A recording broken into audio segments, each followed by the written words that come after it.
నాగుల చవితి నాడు అందరూ వెళ్లి పుట్టలో పాలు పోసి మాకన్నం పెడుతున్నవాడు రైతు. ఆ రైతు ఎక్కడుంటాడో అక్కడ నువ్వు ఉంటావు. ఆ అన్నదాత రక్షింపబడాలి. అన్నదాతతో ప్రధానమైన అనుబంధం కలిగిన పండగ. వెళ్లి పుట్టలో పాలు పోసి ఆ చిమ్మిడి వేసి చలివిడి వేసి నమస్కారం చేసి ఒక మాట చెప్తారు. దానికేం పెద్ద పెద్ద మంత్రాలు చెప్పలేదు. అందుకే అడగ తొక్కితే పగవాడనుకోకు, నడుం తొక్కితే నా వాడనుకో, తోక తొక్కితే తొలగుతూ వెళ్ళిపో, ఇదిగో ఈ మూకలు తీసుకో, మాకు మూకలియ్యి అంటారు. అది మూడో ఫలితం.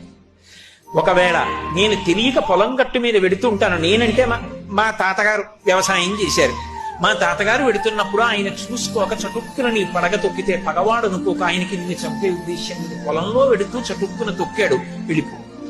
నడుం తొక్కితే నా వాడనుకో, తోక తొక్కితే తొలగుతూ వెళ్ళిపో. ఆయన జోలికి రాకు.